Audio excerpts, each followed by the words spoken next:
Gwen, and thank you for all of you for coming to this event. I just hope that Gwen, and this is your first such event like this, and I hope you have many more years like it.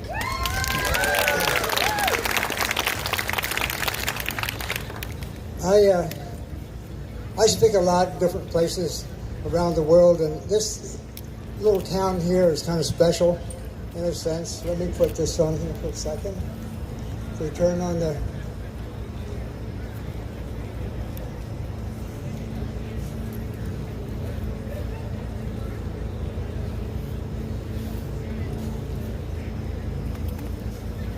This one will go here. What's that?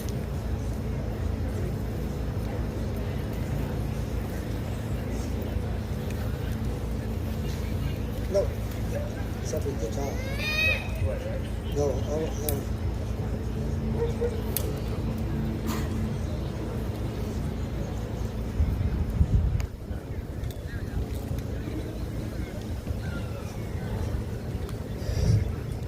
So, a new start. I have been in my entire career in science, as many of you know, and so I'm kind of partial to science. And my own journey in this field has been kind of torturous at times, but very, very fascinating, very interesting, because I ended up in some place where I never intended to be in the first place. But in any case, I've gotten to a point, too, that as far as the science is concerned, nutritional science in my view, we tend to be quite confused from the public point of view, and we are confused in the professions too, as far as this science is concerned. And so I'm really all about, at this point in my life and my journey, to try to come up with a new idea, thinking about nutrition in a somewhat different way than what we traditionally do. And I'm talking about pretty much from the scientific point of view, but in any case, I've gotten to a point where I want to redesign the whole field of nutrition and call it Nutrition Renaissance. And coming back to the point I was just starting to make before, this event here is kind of special for me. My wife and I, my wife here is in the audience, we actually were married in a little church in this town 56 years ago. Just up over toward the center of town. And she's actually a graduate of Herndon High School. I lived up the road a ways, up toward, on the other side of Leesburg. That was where our farm was. And so with the travels I've done around the world, in a sense, to come back here to home base is kind of fun, to say the least.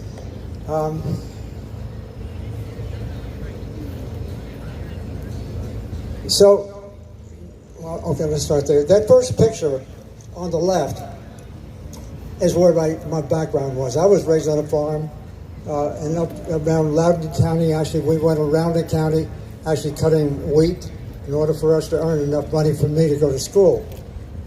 And that was all about basically, in a large context, it was about basically supporting the idea of producing more animal-based protein. That was a very special nutrient that we all talked about in those days, and still today a lot of people do. So my personal background was, in a sense, being on a dairy farm, was to make sure we got all that food that actually offered us more opportunity to consume that kind of protein. So then eventually I went away to Cornell University, did my graduate work there, and got involved in a project with a professor whose father actually had been a butcher. And he was in the animal science department, and the research that was going on there at that time really had to do with advancing the cause of the consumption of animal-based protein, or just protein, if you will, and a lot of people thought that meant animal-based protein, essentially. So my doctoral dissertation really was on this on the right. A research project was designed to advance the efficiency of production of animal protein. I mean, that's what we all said. Nothing unusual. It didn't become unusual until a little bit later. So after that, I was at Virginia Tech for 10 years. And there I was working with my senior colleague on a project that had been set up by the State Department, sort of organizing a nationwide program of feeding malnourished children in the Philippines. So I spent a lot of time in the Philippines. And the idea there, working with malnourished and starving children, we wanted to set up a model, if we could, to address that question concerning malnourished children in the world. And the idea was basically to make sure they got enough protein. So you see, from my personal background, my early research career, on into the project in the Philippines, it was the interest of myself and my senior and others of us in the nutritional science world was to center the whole discussion about nutrition around the idea of consuming more animal-based food. That's what it was. And so, it's not changing very fast. So one of the things I saw when I was in the Philippines, just a sort of happenstance kind of thing, it wasn't published, it wasn't really believable in a sense, was the fact that some of the children there were from families who consumed enough protein. And I got the impression that something that was kind of startling, in fact it was my colleague in medicine who told me this first, I got the impression that some of the children were susceptible to getting cancer, especially liver cancer. And I, in turn, was wearing two hats, one having to do with developing a nutrition program, on the other hand, also setting up a laboratory of testing for chemical carcinogens that cause cancer. So all of a sudden, this idea that the children, that there's a certain group of children in there from the richer families, coming from families consuming the most protein, seem to have a probability of getting liver cancer more common amongst them. So we were presented with a dilemma. I'm here to essentially advance the consumption of more protein, more animal-based protein, but in reality, I thought I was seeing something that sort of was a bit out of line. Those children from the families consuming the most protein seem to be more susceptible to getting liver cancer. That was the story. So I came home after that to Virginia Tech at the time, organized a research project with the National Institutes of Health, NIH. And so we got a program going, and that particular grant from NIH was then funded my work for the next 37 years, or 27 years actually, with some others. So all of my research through the years, I've been quite fortunate to have enough funding to do that kind of thing. It came from the public taxpayer. None of it came from industry, so I had the privilege of being able to look at things as I wanted to see them and really being honest to the truth to see what we could find. So with that thought then, after the sort of getting the impression that children are more susceptible, there was a group in India who were working on the same questions. And they thought too that liver cancer, which is the kind of cancer I'm talking about, liver cancer was pretty common in the Asian countries and Philippines included. It was pretty common there. It was a pretty serious problem. These Indian researchers thought that if maybe we could do an experimental animal study and feed them more animal protein, they would get better. We could block the production of cancer.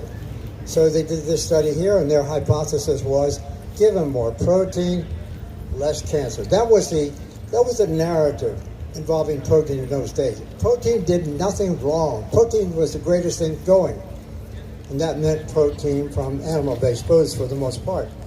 And so the results they organized this study. One group had 20% of total calories as protein. The second group, 5%. And the protein being used at that time was the main protein of cow's milk. I'm coming from a dairy farm.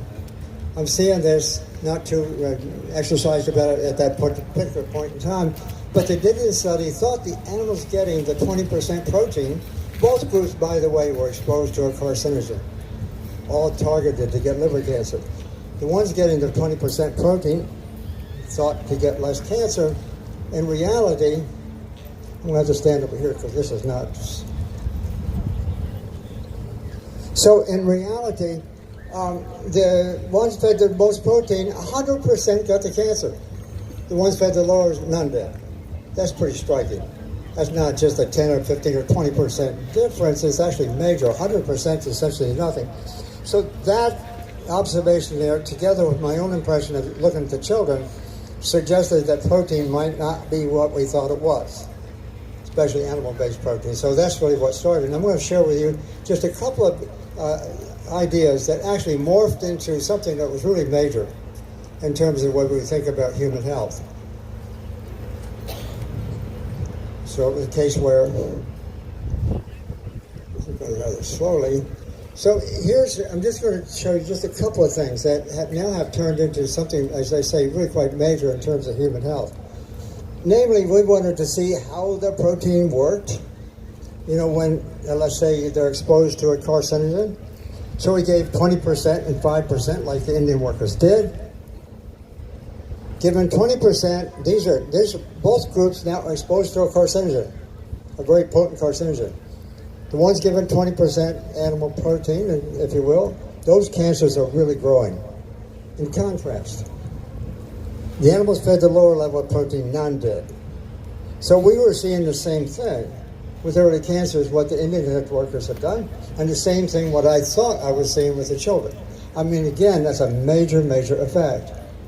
So then among many other things we did over the years, one of the first things we did was to simply ask this question: what happens if you change the protein, the level of protein as this goes forward during that cancer growth? And what we saw was this. Sorry, this is not responding very fast. So first 3 weeks, give them 20% protein, cancer is growing. Give them 5%, it's turned off. Give them 20%, it's turned on. 5% turned off. So we were at a point then to say something like, wow, this is pretty incredible. Cancer is allegedly a genetic disease, not reversible, if you will. What we were showing here was that we could turn cancer on and off by nutritional means. In this case, given animal protein stimulated the cancer, dropping it down to a lower level or replacing it with plant proteins, we could turn it off. So that was an exciting idea, and incidentally, that idea, even today, we did a lot of studies on this, published a lot of papers. It's largely been ignored by the cancer community because that's not there. I'll come back to that a little bit later. But in any case, as I say, cancer is considered to be a progressive kind of disease you can't treat until the end, if you will. And what we were showing, we could turn it on and off. A very exciting proposition. So then we did one more little kind of study. This relates again to a bigger story. Namely, if we fed 5% after the carcinogen, we fed 5% go along, the cancer is not growing, you can see. I thought at that point in time, that's what we were doing research. Oh, that mutation is now gone. That carcinogen is now gone. So all of a sudden we start feeding 20% later, and the cancer starts growing. So cancer, in this particular case, ended up being a disease of nutrition, especially of protein, and especially of animal-based protein. We tried plant-based proteins that didn't do it. When we get 20% plant protein, even at the higher level, it didn't promote cancer. So this kind of information here and other kinds of observations like this really got me going down a road that was very different from what I had anticipated. In other words, there's something about consuming a higher protein diet turns on cancer and does it a lot of different ways. On that question concerning how does it work, and that's what we'd like to do in research, we'd like to learn how it works. Something so provocative as this, it's really important to know how it works. That's what we do in science and medicine, if you will. And so we started looking at different so-called mechanisms. I'm in biochemistry. And anyone out there in science and biochemistry? Okay, so what I was really interested in doing with my students was to say, look, this is so dramatic. How does it work? And I was looking for, as we say in the trade, I was looking for the mechanism. And so we started looking for some of those things. And so I'm showing you this chart here, the sort of the timeline for cancer development. Starting out with, in the beginning, initiation. Cancer starts with a mutation. I'm sure many of you know that. Starts with a gene being mutated. usually by chemicals of some sort. So that's the first stage. The second stage is, we call it promotion. That's the stage I'm sort of talking about in terms of what we had seen. And the third stage is sort of the dangerous stage. In the case of humans, that's when the cancer is now being diagnosed. And it's getting a little bit late. But that's the stage of cancer over some period of time. So we looked first at the first stage. The carcinogen comes into the cell. And so it's metabolized by an enzyme. Interestingly, these chemical carcinogens, they get metabolized. And they produce a product that's actually very, very active. Very dangerous, sort of like a hot potato. They're so reactive that they go and hit the DNA. And if they're not cleared from the DNA, then that cell, when it divides, it basically harbors the DNA, which makes it a cancer cell. So that's sort of converting a normal cell in theory to a cancer cell. Starting with mutation, chemical carcinogen comes in, gets metabolized. And so what we found here, just to not going into too many details, this was a period over maybe 12 to 15 years, I think. Lots of students, postdoctoral and doctoral students of mine, we kept looking for the elusive, responsible, very specific mechanism to cause this problem. We first learned that the carcinogen that goes into our body is there. It gets metabolized, as they say, to produce a product that's dangerous. The first thing we learned was the high protein diet increased the amount of the carcinogen coming into the cell. That was pretty neat. I said, well, maybe we found the answer here. That's how it works. But then that wasn't the only thing. It turns out also the high protein diet increased the enzyme activity that metabolizes that carcinogen. And it did it in two ways. It increased the synthesis of the enzyme, how much more enzyme there was. It also, the existing enzyme at that time, it sort of rearranged the architecture in such a way that in both cases, the enzyme activity went up like that. You feed animal protein, in this case, milk protein, the enzyme goes up. So now we got three possible changes. All of a sudden, the carcinogen comes in faster, the enzyme that's active in changing it, it's more synthesized, it's rearranged. It's three ways now that the high protein diet is causing damage. We didn't see anything to the reverse. In all three cases, it was the same direction. Oh.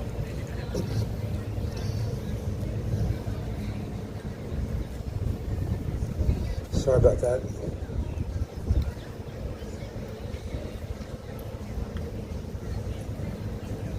So then the next thing we did was to ask the question, okay, the higher enzyme activity increases the product that's going to bind to the DNA. We had to look.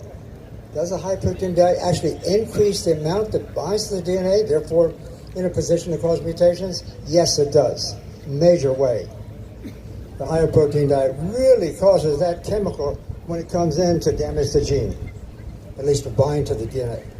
But you know, we have in our cells a marvelous system that works most of the time, actually repairing that kind of damage. We get exposed to chemicals from time to time, they get metabolized, they go in, they bind to the DNA. Actually, our bodies are capable of repairing probably at least 99%, maybe 99.99%. So we don't have to worry too much. That's nature. We're in a position to sort of keep that damage under control. But the high protein diet, what it did, it compromised our mechanism to save ourselves. It was really amazing. In the first four cases I just told you, the high protein diet is increasing those mechanisms that cause cancer to form.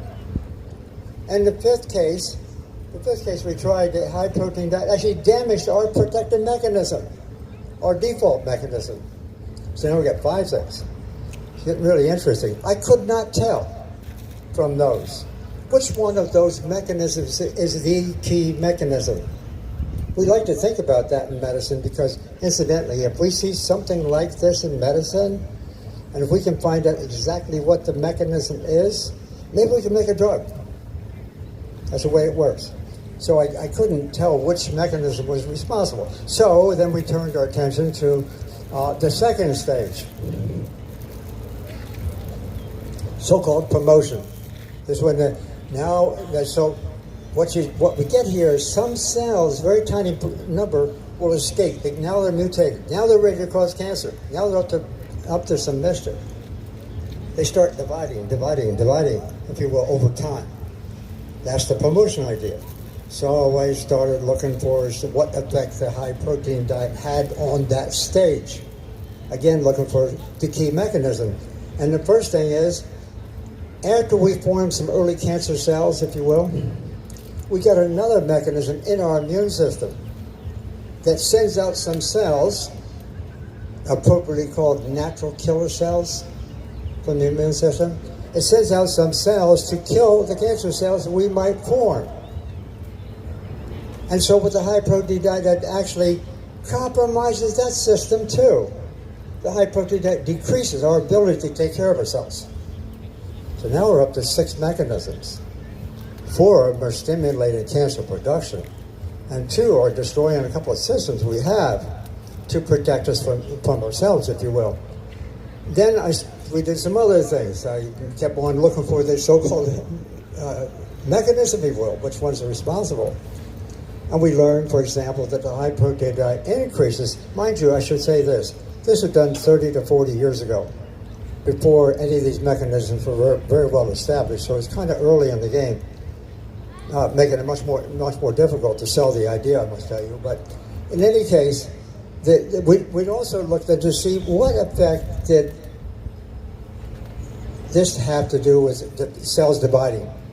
And it turns out the high-protein diet increases a growth hormone that causes these cells to divide. That's not what we want.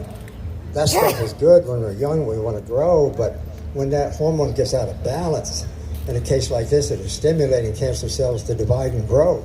That's not a very good idea.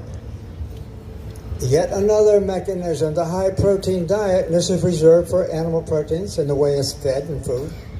The high-protein diet, the protein itself, is capable of causing the formation of what we call free radicals. Oxygen free radicals. Those are damaging little stuff. What they do is very highly oxidizing. They increase aging, they increase cancer, they increase heart disease, and lo and behold, the high-protein diet increases the production of these free radicals. So yet we're really getting in trouble now. And finally, it increased the rate at which cells divide, and finally it altered a very complex system. It altered the way that we handle calories that we consume.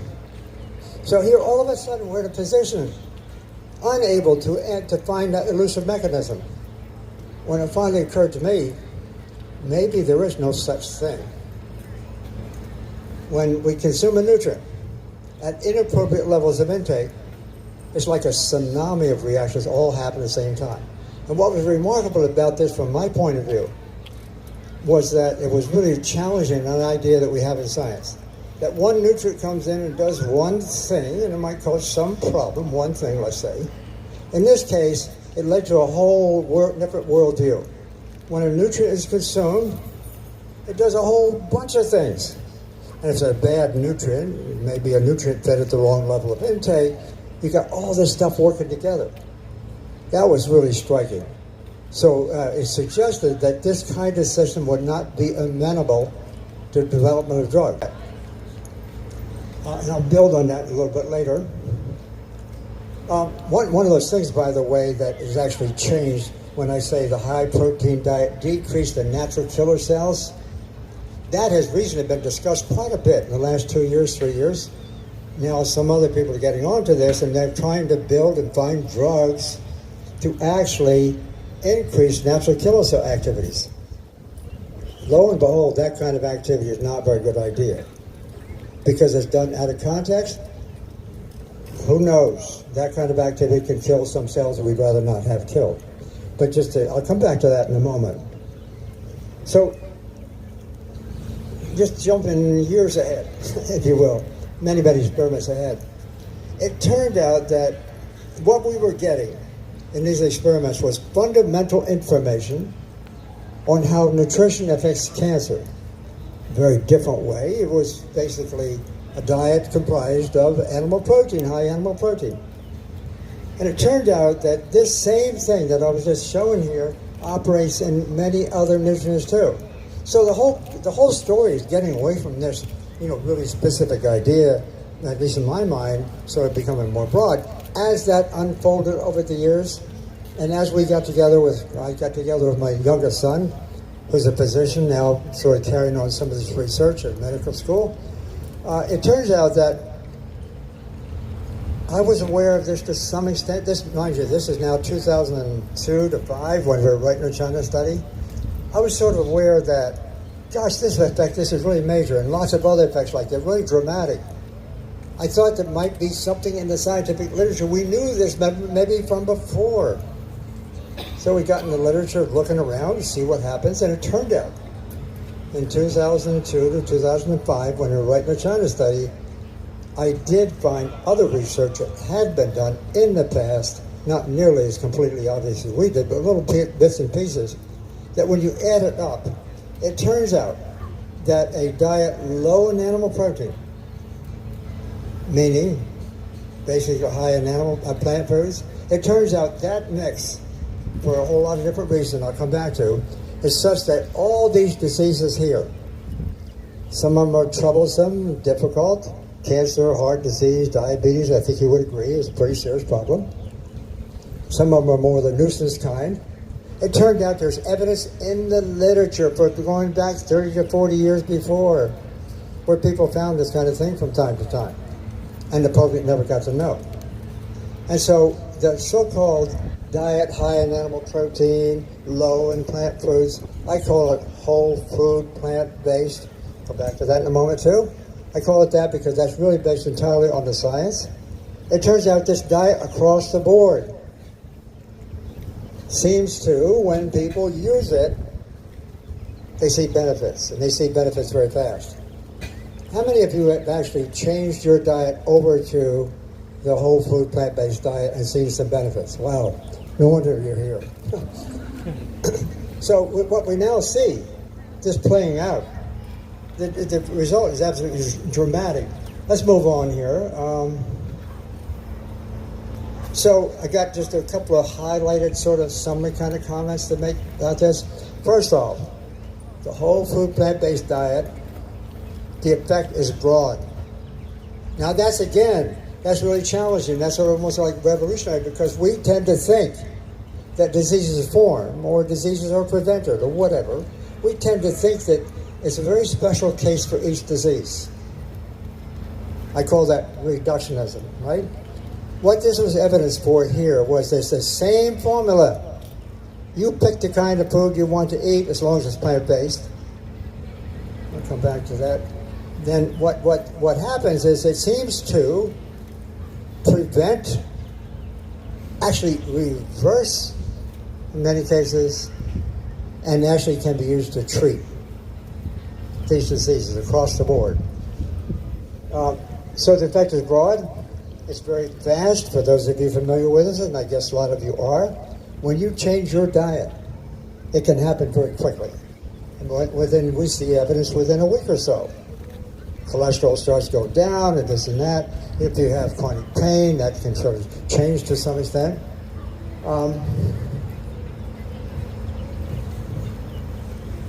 And as I say, if the diet is sustained, this is not like a drug treatment. You take it today and okay, I got good results, and it's lasting for about a week or so, now I can go back. No, that doesn't happen, because if you go back and try to do the old stuff you shouldn't have been doing in the first place, those diseases come back. I'm sure many of you understand that. It's the kind of thing, once you sort of see these kind of benefits, stay with it. Do not go back. Get used to it and enjoy it. So it treats, interestingly, it treats disease. That's an whole new concept in science and medicine in particular. Medicine, the practice of medicine conventionally is that if you have a disease or an illness of some sort, you go to the doctor, you get it treated, let's say with a drug. No one in the medical community, more or less, over the years, have entertained the idea that you can actually, once sick, decide to change your diet and do it more effectively. So the whole food plant-based diet not only just cures lots and lots of things, it may not be 100% of the case, but it's really, truly remarkable, and it has a very broad effect. It's such that I call this kind of phenomenon, this nutritional phenomenon, effect of nature. Actually, one of my older sons coined that word, but I think that what we're seeing here is nature at work. And all we're doing is simply just copying what nature had done to see what it can do. Dr. Keldra Esselstyn, who's been referred to, I'm sure many of you know him, or many of you have heard him speak, became a good friend of mine back in the early 1990s when he called me up one day when our study was in the New York Times. We've been good friends ever since. I learned at that time that he had just started a study on heart patients, kind of doing it on a whim, I guess, at the time. I'm not sure he even knows why he did it, but he got a bunch of heart disease patients together, as you know, and got some really spectacular results. So we went and interviewed him, included him in the book, with Dr. Onish and McDougall and Esselstyn. They did that study. That was at the beginning. They did that study with 18 patients, saw fantastic results. That's part of the Forks Over Knives film. Then we did another study. This second one is the one that really, I think, matters. He got a bunch of patients. He retired the same time I did from his institution, Cleveland Clinic. He kept taking patients on a private basis. I sent a couple of people myself. And so what he would do, he and his wife would spend 5 hours with them when they came, usually in groups of 10 to 12, something like that. They would tell them, here's what you do. You got a disease. One of them had, let's say, a heart problem. He'd tell them to do it 5 hours, eat this way, do this, do that, give him some background. Then later he came back and he contacted out of some 200 people he had. He was able to reach 198. And he asked him, are you still doing this? This between about 3 to 4, 5, 6 years later. And so 89% said yes, we're still doing it. So all of a sudden he had an opportunity. They said, well, okay, you're continuing to do this. How's things been going? How many other heart events have you had? It turned out that he contacted, of the 196 it was that he contacted, 177 said, yes, we're still doing it. 19 said they weren't. So now you can sort of sort out what kind of experiences they had. And it turns out that 89% said yes, that's pretty good. Of course, these people are motivated. They got a problem. So they kind of stayed with it. And of the ones who were compliant, only one person out of that 177 had a heart event over those ensuing years. One person was actually a friend of mine who I sent there, and he said he was compliant, but his wife later told me he wasn't. He passed away. So, in effect, this whole food plant-based diet, he called it low-fat, vegan diet, if you will, that basically had a remarkable effect because the ones who did not listen, 67% of them, 19 of them, got worse, and they had events. I mean, the difference between 1% and 67%, that's pretty dramatic, just to give you some idea of how stark this really is. So now let me move on here a little bit to flesh out some of the details that are really important in this whole story. A lot of people think, to some extent, that nutrition can come out of a pill. We can take out a nutrient out of the food that might look interesting, like beta-carotene, put in a pill. So that study was done in the early 90s. I was on a committee, the National Academy of Science Committee at that time, when we published a report talking about the effect of whole food. But in the early 1990s, they thought that if they could take beta-carotene, which is important antioxidant, if they could take that out of the food and put it in the pill, maybe they could stop smokers from getting lung cancer. That was the idea. It was a big study. It was between the Finnish scientists and U.S. scientists at the time. And so they did this. Beta-carotene was the really exciting nutrient of the day at that time. Antioxidant. It can stop aging, it can stop cancer, stop heart disease, if you will. So it was put in a pill.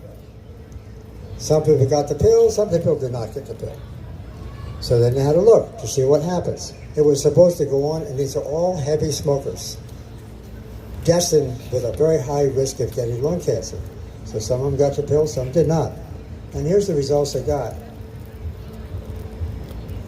20,000 or 29,000 male smokers.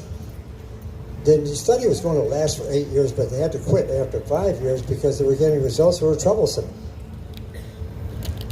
The food beta-carotene, the beta-carotene in the food was working quite nicely. At least it was with other things in the food. Lung cancer rates went down 19%. So it looked like in the food, eating the right food, this cancer, is being blocked to some extent. The ones who got the supplement, beta-carotene, cancer went up. That was a shock. That was a shock to a lot of the people who were in the business of wanting to make nutrient supplements as a means of adopting this idea. And so since that time, there's been a number of studies have been done with different vitamins, this and that, with the presumption that it's going to do some good. And basically, in a very general way, I can say they don't work, period. Lots of studies have been done. In fact, nutrient supplements, instead of not doing the things they're supposed to do when they're supplement form, they actually, in some cases, cause the reverse. They cause side effects. So that's not nutrition. Nutrient supplements is not nutrition. That's basically pharmacology. It's taking a nutrient out of the food and putting it in a pill. It's just like we do with drugs. So that, as I say, I just wanted to put it up there just to make a point. That being the point. We've seen a lot of studies now over the years. And it turns out they're not really working. The public does not seem to know that because right now they're spending, as I understand it, something like $50 billion a year taking nutrient supplements in the hope that they're going to see the benefits that we know can work with food. And in reality, it's not going to turn out so good for them, I'm sure. So this is not exactly the message. Now, I want to turn your attention to one thing that I find really exciting. Where does all this stuff go? I mean, I was involved in looking at very specific things. Of all cases, liver cancer in rats, who cared? Or looking at this one nutrient, protein, okay, and so forth and so on. That's the way we do research. But in my view, that focus, and it is a focus, on individual nutrients, individual diseases, individual mechanisms, is all wrong. That is what nutrition is. That is what nutrition has become. And we end up with lots and lots of arguments and a lot of misunderstanding. We don't know the power of it because they're trying to sidestep it and do other things. I want to make this point a little more clear. I want to just discuss with you just for a moment. What happens to a nutrient in theory when you consume it? If you have a spoonful of whatever, or you have a glass full, a cup full, we can actually determine how much of different kinds of nutrients are in that stuff you're eating at that time. We can do that. We can take it and analyze it. That's easy enough. But then when the nutrient comes in and we swallow it and it goes through our system, let me show you what happens.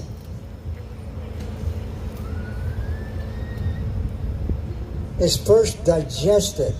That means the nutrient is released from the food when it's in our intestines, in our stomach. It's released. And so the percent released changes from time to time. We have an average, yes, but it sort of changes. Then it's absorbed as across the intestinal wall. Again, at that level, the body is adjusted how much crosses the wall. It can vary quite a bit. Then it's carried in the blood to someplace in the body, and that amount that carried in the form that's carried, whether it's active or inactive, that's adjustable too. It kind of changes from time to time. Then the amount crossing onto the cell, get in the cell, that changes. Gets inside the cell, then it goes wild because now it's getting metabolized in many different pathways. Okay. Finally, it's excreted. Here's my point. This is just a theoretical model involving one nutrient. It turns out, and we have good data on this in the scientific literature, each one of those steps, when it's crossing from this stage to this stage, it varies easily by 20%. That's quite a lot. Some cases more. Like, if you got vitamin C with iron, it increases the digestion by 20%. We know that lots of those kind of data around. If we were able to know, and we know exactly how much we consume, it has nothing to do with the amount that ends up at what we call the functional site. We can't know that, and we will never know that. That is a fact of science, actually. So when you try to consume this much of this much of that, and pretend you're knowing what's going on where, not possible. Not possible. And so all that you need to do here is just look at the math. Just add it up. Because it's so dynamic to change it back and forth. And back. There's another story here, at least it did to me. Something else is at work here. Nutrition is not so simple as to assume that the amount we consume is going to do this or that or something else. So it's a very dynamic system. And I'm showing you here, just in this particular theoretical example, one nutrient. If we were able to learn how much went here and there in every place, at every stage along the, if we could do that, we really can't. But let's say we could. All bets would be off. Because the moment then you put in another nutrient, everything changes. Everything changes. And now you can't know. It's not possible to know. And then so when you have a bunch of nutrients together like that, as in food, how in the world can we make simple ideas about a single nutrient doing this, that, or something else, and therefore giving us results? So the whole concept of drug therapy, the whole concept of nutrient supplement therapy is wrong. We've been living with that. It makes money, but that's a mistake. When we do that, I call that reductionist science. It's one of the major reasons nutrition has not been understood for decades. Because we work in the field, and the public tends to believe that if we can work with one thing, we're going to get that right. Here's exactly, that's what we kind of do. That's called science? No, it's not. What we have to acknowledge is the fact that nature can beat us to a punch. Nature sort of somehow takes all these different nutrients. When they come in, it says, okay, I want you, let's go stage 2 to stage 3, I'm going to adjust it a little bit. And it does it within nanoseconds of time. Nanoseconds of time. Infinite numbers of nutrients and nutrient-like substances. So our whole system involving nutrition is not about single nutrients. It's about the whole food. That's what we got to return to. And that's why we can see effects with whole food. We cannot see those effects when you put them in a pill. Let's move on here. Okay, here's just a picture of where the business occurs inside of a cell. Inside of a cell. You know, we have between, I'll show it in a moment here, let's see if I get that.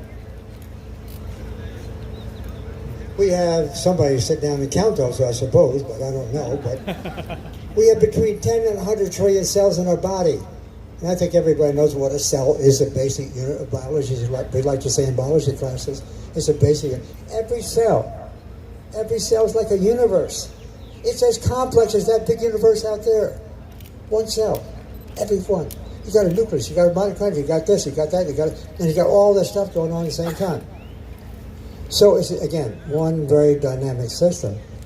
It's got, and each cell, we know that universe is there. It's a universe, every cell of those 10 or 100 trillion cells. They're not visible. They can sit on the head of a pin, the biggest of the cells. That's all we can manage to do. So there's a whole world out there of biology that we can work with in a way, but we can't see it. And it's all working in its own marvelous ways. And we, as in our sort of enthusiasm, or I should say maybe our egotism, somehow we tend to assume that we can adjust things, one at a time and do these very sundry things. Another thought. Cells, and this has been pretty well established, cells talk to each other. So when you're sitting there with your 100 trillion cells or whatever it is, they're all working rather nicely, and they're talking to each other. Some of them are doing this, and some are doing that, and so forth and so on. So when we consume food, something's at work, and decides at that moment in time, every nanosecond of time, something's at work, deciding, okay, I'm going to send this over to the liver, I'm going to send this to the pancreas, I'm going to do this, I'm going to do that. Always this stuff is just going on continuously. And we really fool ourselves by making this assumption that somehow we will actually be able to do experiments and we can treat ourselves to division this and make it happen. Not true. So that gives me one more, and what I want to illustrate here, something about the complexity of the body.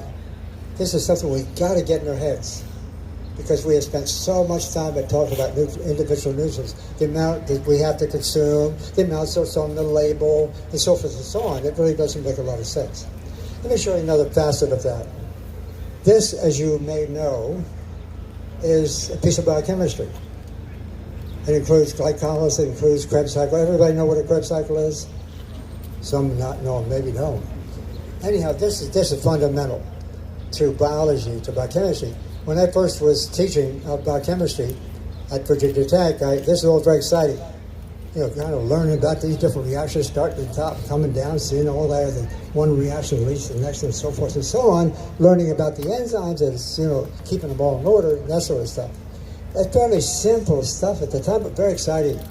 I was a young professor at the time, and I was just interested in these different reactions and studying them, telling the students about it. But every week, it seemed like, every month certainly, somebody came up with another reaction to add to that scheme. It's a pretty simple scheme here, actually. The one I was with is simpler than that. And so we started enlarging on it. The company started enlarging on these metabolic maps and these reactions going this way and that way. This particular thing here is really interesting. There's another feature about this. It starts at the top with glucose. Glucose is refined sugar, right? Glucose is refined carbohydrate.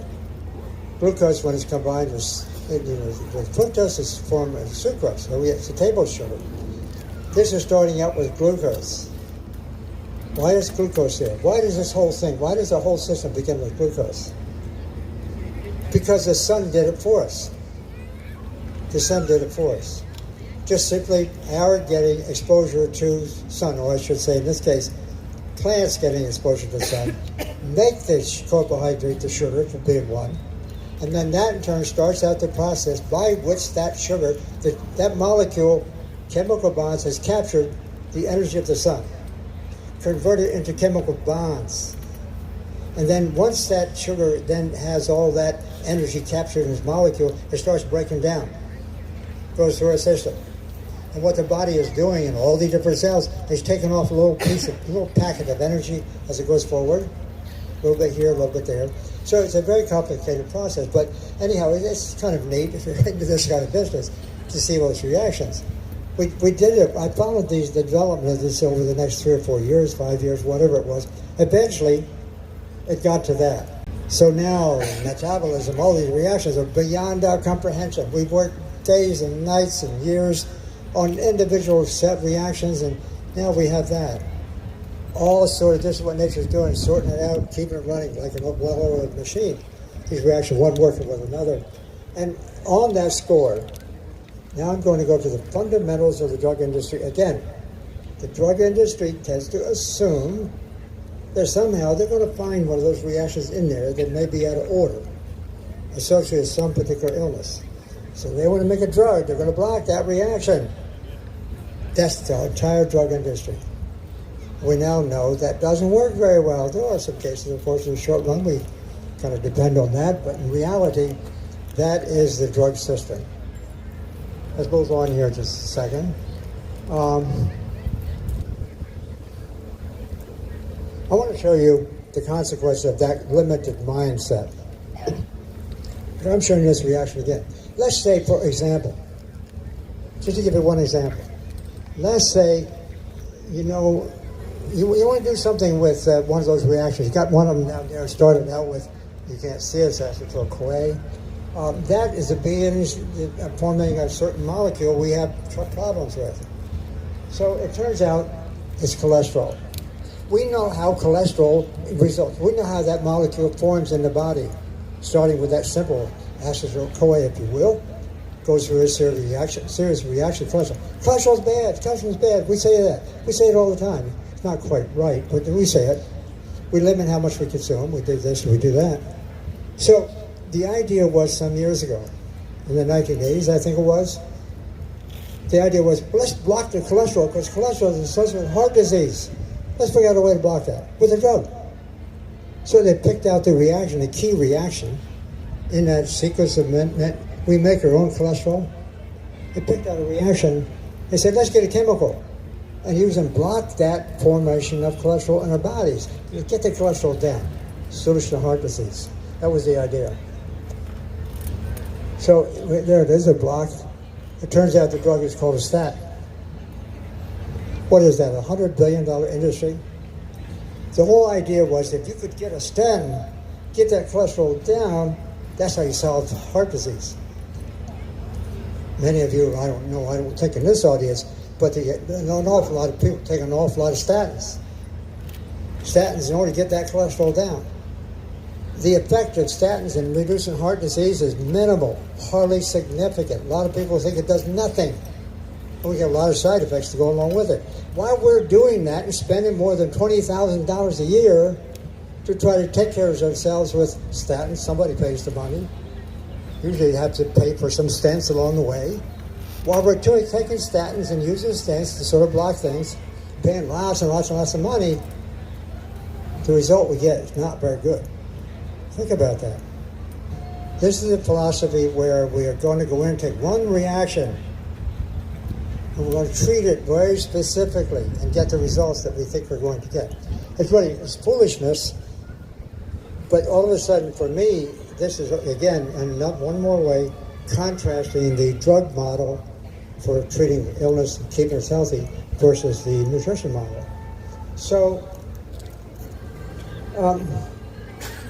one more example of that. That's heart disease. Here's one for cancer. This is more my specialty. On cancer treatment, we tend to assume, as I said in the very beginning, cancer is a genetic disease. If you've got the genes, you're going to get the cancer sometime or another. That's the idea. And when you get the cancer, it's going to keep on growing. And by the way, mutations don't go backwards. They don't repair themselves. That's very rare. But they generally don't back. Back mutations don't happen, really. So once the cancer starts, mutation, building up, cancer growing, so forth and so on, and finally gets to a point where the only way we can treat cancer is to kill those darn cells. That's treatment. That's called chemotherapy. Maybe it's called surgery. You can get those cells out. Maybe it's called radiotherapy, or even immunotherapy. All of that is designed by the industry. Now, hundreds of billions of dollars effort doing so. All of that is designed really to kill those cells. That's how we treat.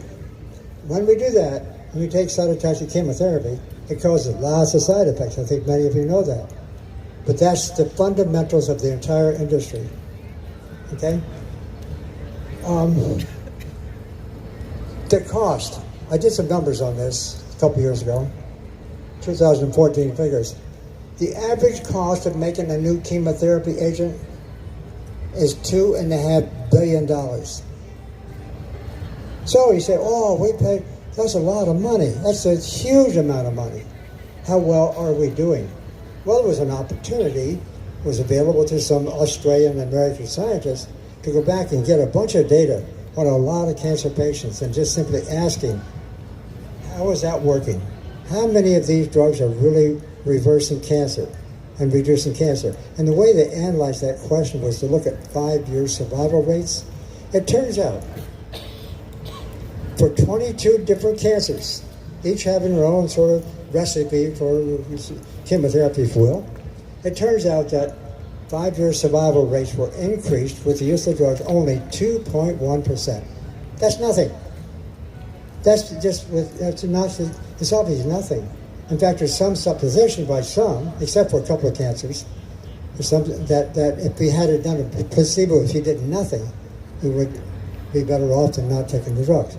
I wanted to just show this example. I'm kind of skimming over it a little bit fast, but in the case of statins and heart disease, chemotherapy and cancer, and a whole bunch of other host of different examples like this, we're relying on the use of drugs and spending one heck of a lot of money doing so, not getting the results.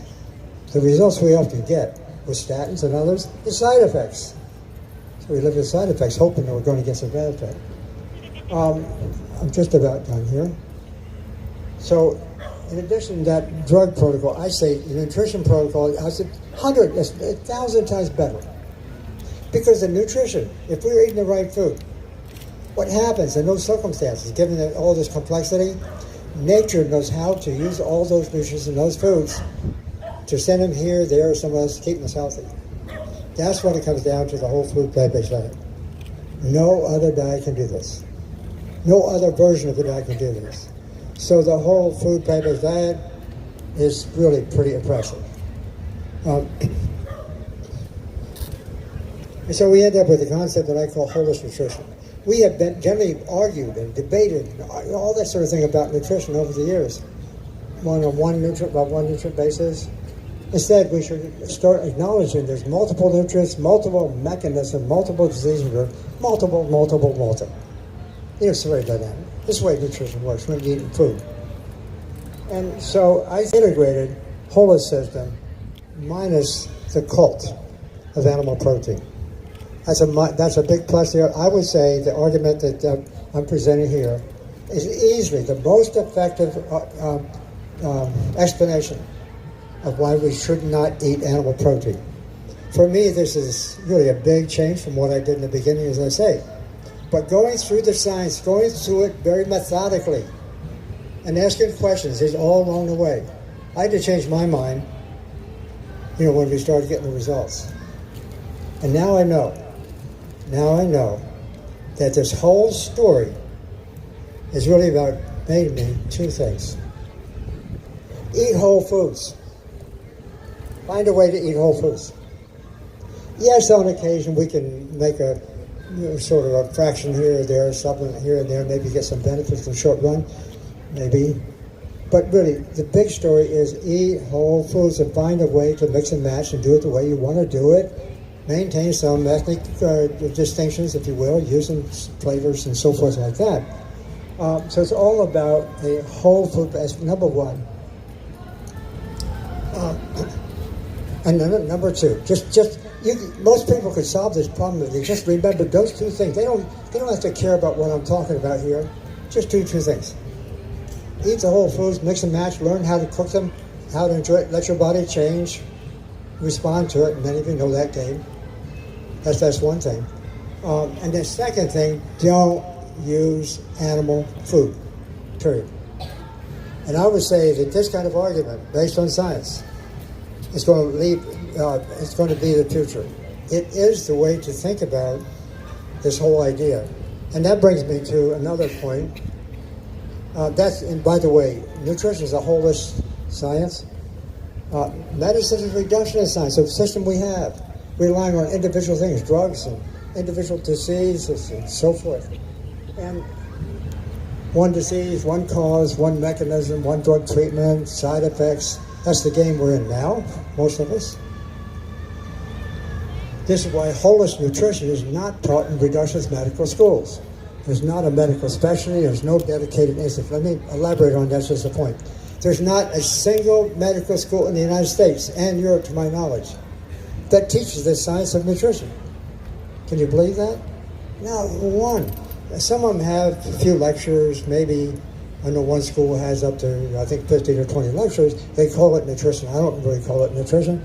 But nutrition has been left out of the equation, when nutrition should be the primary biomedical science.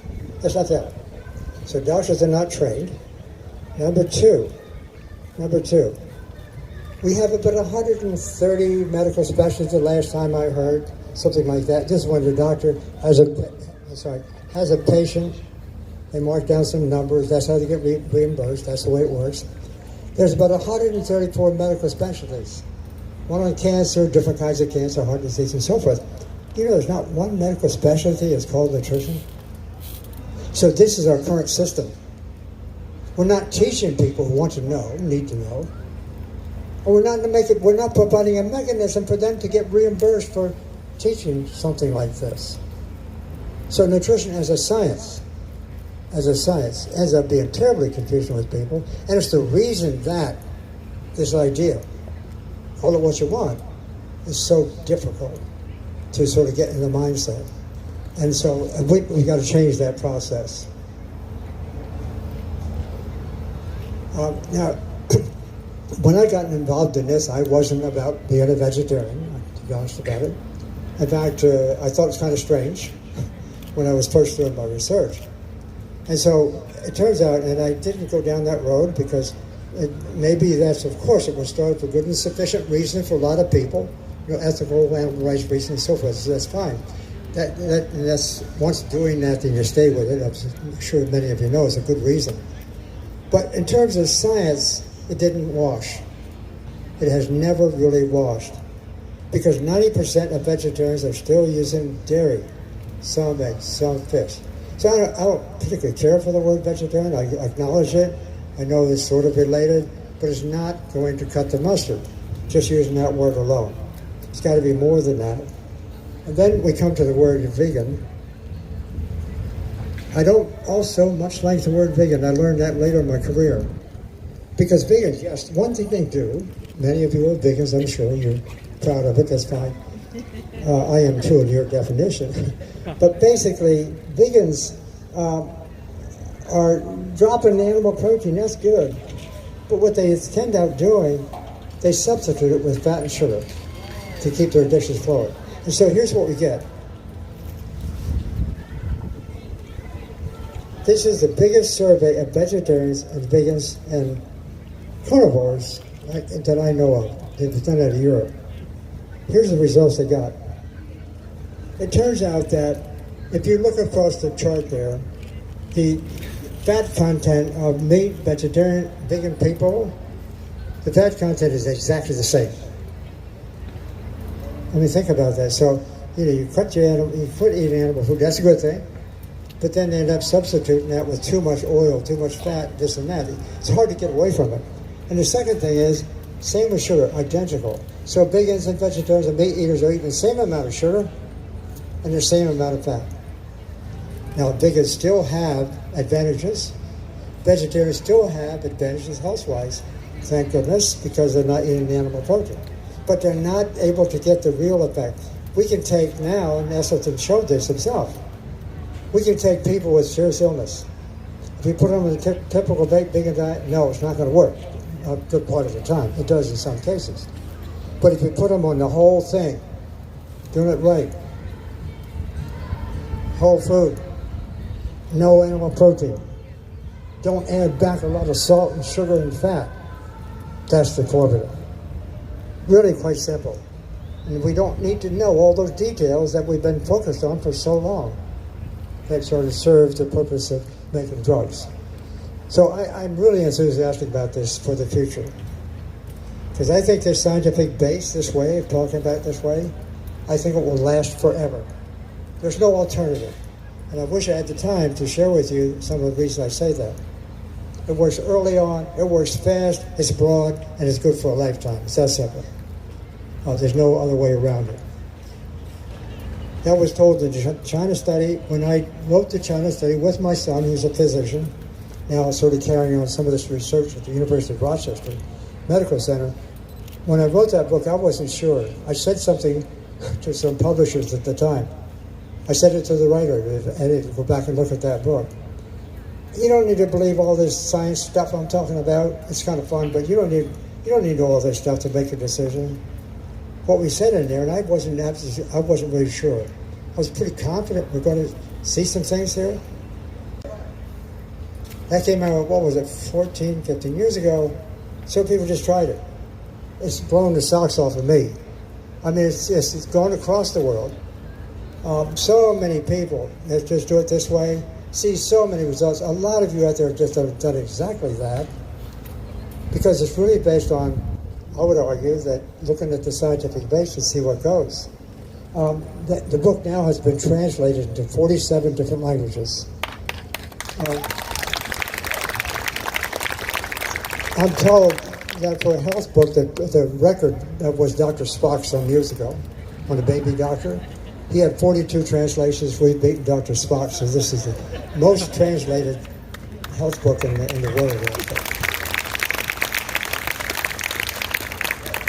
And that's what I just talked about here is the second book. Many of you may have seen that, but that's where, so I'm trying to lay out the arguments for why it is that we see the results we get in such a positive way. It's everything essentially working together. One last slide. We have a plant-based certificate program that many of you may know about. We've had that going for some time. It's my private foundation cooperating with Cornell. and putting it on as a combination. And so we've had a lot of success with that. We've had about 20,000 graduates so far in that course, and you get certificates for it and so forth and so on. It's kind of nice. So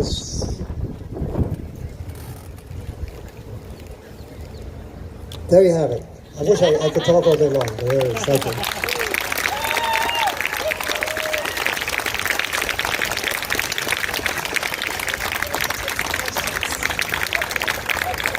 We have about 15 minutes. Thank you.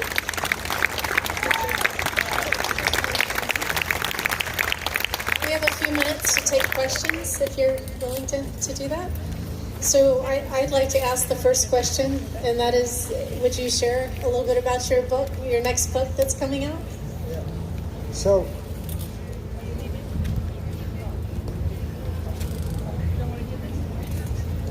is that working? Can you hear me? Yes. Yeah, through the years, it's been 63 years ago since I started this journey. And I've seen a lot. And I've been working in this laboratory, of course, and also during much of that time, for about 20 years, I was very active in sitting on expert committees, determining what dietary guidelines, not dietary guidelines, but determining policy in this area. So I've had a chance to see.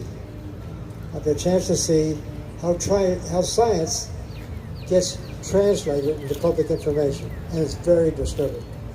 I've been there with the politicians. I've been there with, what we can say, what we can't say. I've seen how that transition from real evidence over to practical stuff is distorted. I've seen too much. And having gone out and done some of the kind of things that the system doesn't like, quite frankly, I got a lot of pushback. And so that story itself about pushback, where does it come from? Why does it occur? How does that relate to history? All of that sort of thing. So I'm just finished another book with, in this case, my grandson, who's a good writer. I'm not sure what we're going to call it. I want to tell this story. One title, one possible title, Behind the Curtain. I want to tell why it is that the public has not heard this information before. Verse and chapter, date, names, as much as I possibly can.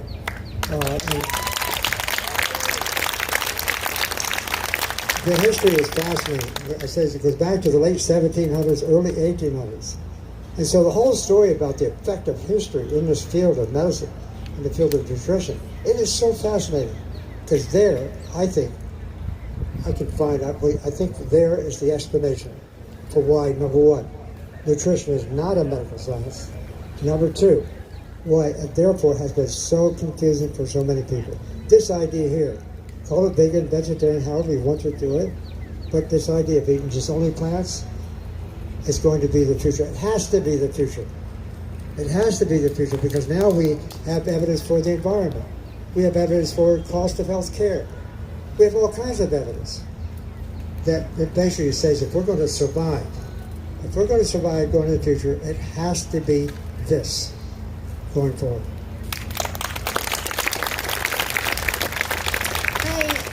Thank you for being here today. My question stems from when you were presenting on beta-carotene and supplements. I've always been under the impression that vegetarian and vegans need to take a B12 supplement. Actually, Neil Barnard said that earlier today, so I would love to get your opinion on that, if that's a supplement we should take and if it has benefits. Yeah, I'm so glad you raised that question because, yes, I agree with Dr. Barnard on that, number one. I wasn't inclined to agree when the idea was first put forth because B12 is not produced by animals. Therefore, we don't have to eat animals to get B12. But when we're eating only plants, the B12 in the blood goes down a bit. No, and that's almost without exception, it goes down a bit. For suggesting many clinicians that could be a problem. And indeed, we do see some B12-like deficiencies. And so we got to, that's it. B12 is produced by microflora, that happen to be on our food and stuff. When we eat only vegetables, they're all clean, we're not getting access to the B12 we once did. So B12 supplement, yes, whatever, I didn't hear Dr. Barnard's thing, but whatever he said, my son says, others say, I'm all for it. Totally in agreement. Okay. Hi, doctor.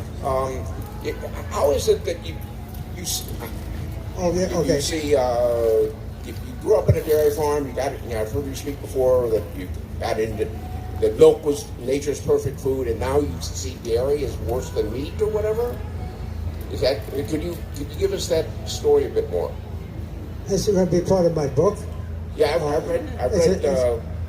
It's a study. Yeah, it was a journey because I basically when we were starting to get these spectacular results in the laboratory, and it was casing that was doing it. How do you deal with that? I mean, that's my life, that's my family, that's history, that's that. I had to struggle a bit. Am I going to really tell this as I see it? Well, I kept on doing it. And I said, yes, you got to deal with it. You can't go around the truth. But I got into a lot of trouble. And how is it that saturated fat contributes more to cholesterol than cholesterol that's actually in food if you're an omnivore? This is part of my book, too. One of the things as far as confusion is concerned is there's too many myths out there now, even in the plant-based community. Cholesterol does, I'll just give you some, just to pique your interest. Cholesterol that we consume does not cause heart disease. Everybody believes it does. So we make limits on how much is consumed. We develop drugs to bring it down. We do this kind of thing because we believe that. It's not really true. That's not a cause of heart disease. Also, saturated fat also is not a cause of heart disease. If there's a fat, if there's an oil that's really dangerous, it's the polyunsaturated oils from plants. You're referring to it. This is work done back in the 70s, 60s, 70s, 80s, but just ignored. The polyunsaturates are chemicals that can be oxidized quite readily, and they form these free radicals. That in turn is a recipe for aging, heart disease, and cancer, right? But that occurs when we're consuming that polyunsaturated in the form of oils. That's what occurs. If we're consuming that in the form of whole foods, that's much less likely because in that case you're getting antioxidants with it and so forth. But even then, so it's the polyunsaturates are the problem. The saturators are almost chemically inert. They come along as sort of riders in a sense. Something else is causing the damage in the case of heart disease that lead to erosion of that capsule. Estrogen talks about this. They come out, get a clot or whatever, and that erosion that occurs, in my view, is coming from the free radicals. So the polyunsaturates do their dirty work when they're high in the diet. If we're consuming just plant foods, not adding all that oil on it, we're in good shape. We can consume a lot. The polyunsaturates are good stuff. The other part of the polyunsaturates thing, especially, is isolated oils are concerned. Most of it is omega-6 instead of omega-3. Omega-6 is pro-inflammatory. Omega-6 is anti-inflammatory. So that ratio is way out of whack in our society. I think so. The real question on that point is let's back off this idea that saturated fat is so bad. It correlates with animal protein. So the studies of animal fat actually were a reflection of animal protein. I published that a couple of years ago, and I'm elaborating on how that happened. And so the real culprit, as far as any nutrient is concerned, is animal protein. It's not just because the animal protein all by itself does all this nasty stuff. That's some of it. But when we choose in our minds to consume animal protein, whenever that happened, in the past, whatever, consciously, subconsciously, whatever, when we make that decision to consume animal protein because it's got that high quality protein maybe in the modern day, that's when the mistake started. It was in our mind. Once we get into it, and then we're producing food, to give us that ready supply of it, like factory farms and stuff like that, it's a disaster. That's why I call it a cult. A cult. There's more to this story than I'm telling you, but I want to elaborate on that point, that a lot of things we think are true are not from a scientific point of view, and it's corrupting. It's actually confusing the public to some extent. And if we come over to this whole idea, here's all the stuff, then we see amazing things. Diseases go away in no time. And so I'm kind of interested in changing the language on this thing. Try to get as much as possible back to the science. I'm happy to be wrong. Anyone who thinks I'm wrong, I'm happy to debate it. But it's really, I don't know, I get enthusiastic about it. I'm quite passionate about it.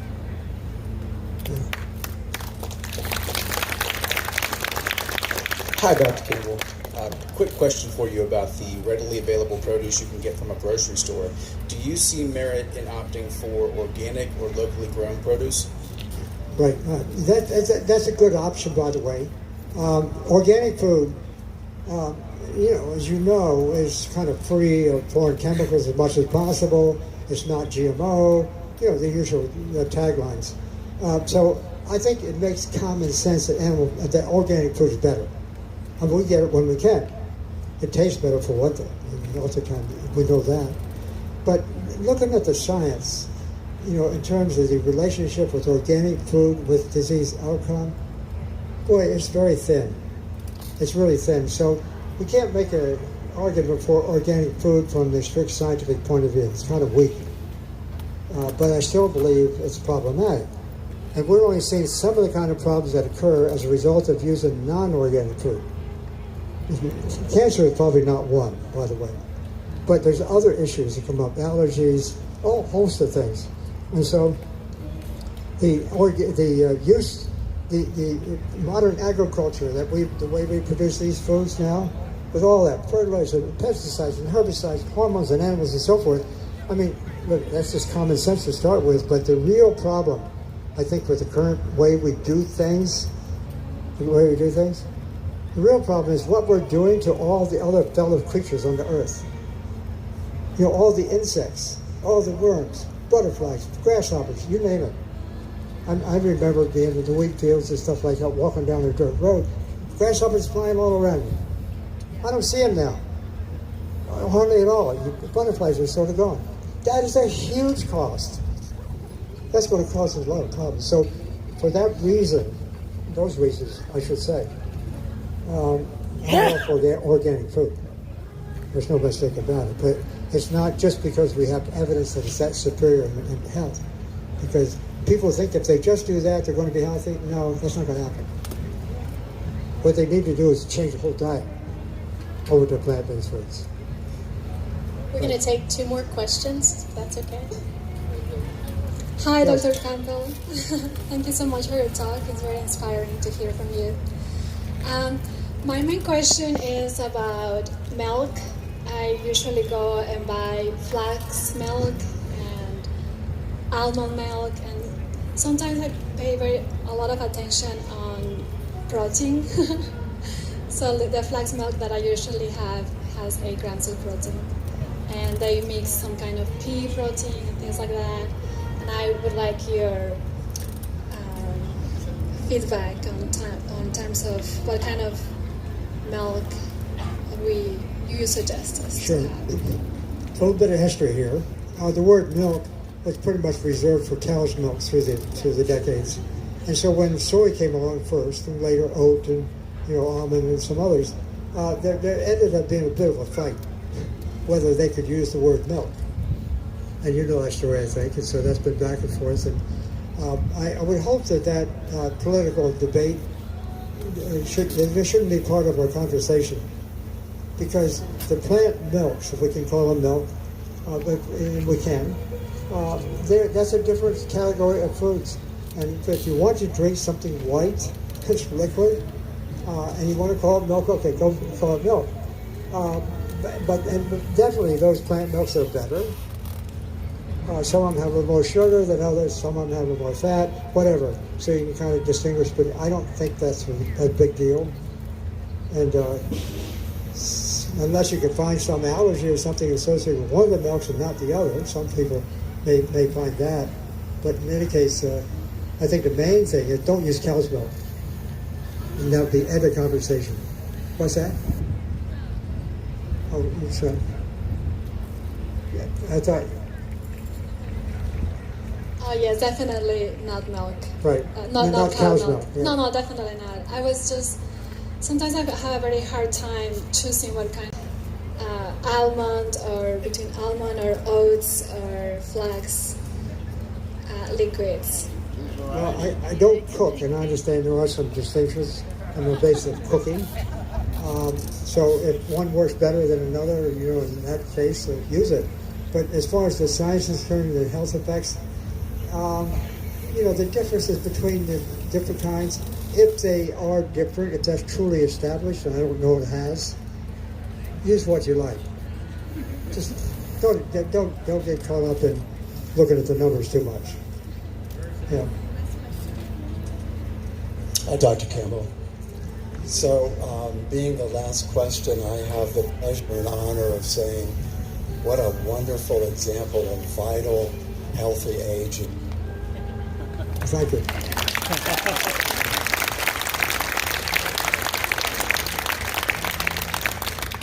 My question has to do with oils and a healthy heart. And you talked about polyunsaturates. It goes without saying about animal protein.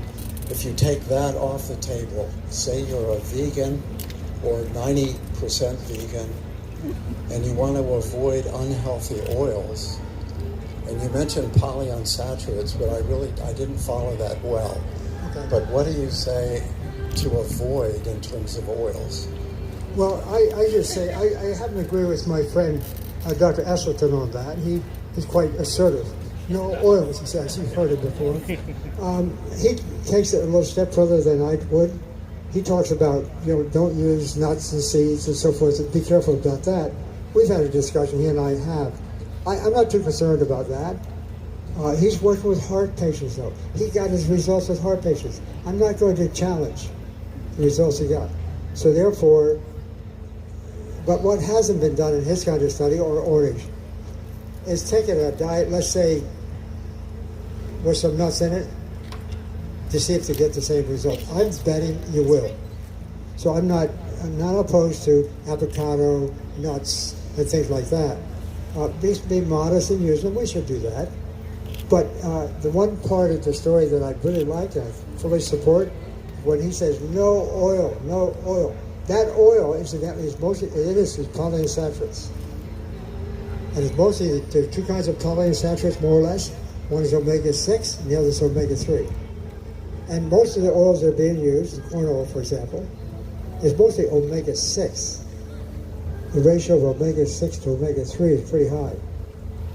And that, in turn, is associated with pro-inflammatory reactions. So I say no oils. I agree with my friend that way. But as far as the high-fat, plant-based foods, nuts in particular, avocado, I go along with that. Because that's a whole food. The plants, when they were made by whatever, nature had it such that when the package was put together, those kind of plants had nuts and seeds. They put some extra oil in there to save it for ready energy years down the road when they would be dropped for seed to be planted again. So there was a reason for the oil to be present in the nuts and seeds and so forth. A real natural, good reason. But they also put a lot of antioxidants in there too. And so, and when we consume the whole food with some oils and stuff like that, we're consuming a lot of antioxidants to go along with it. So I'm not concerned about the nut question, although I know that some people can get put on weight, for example, too much of that kind of thing. Yeah. Thank you again, Dr. Campbell.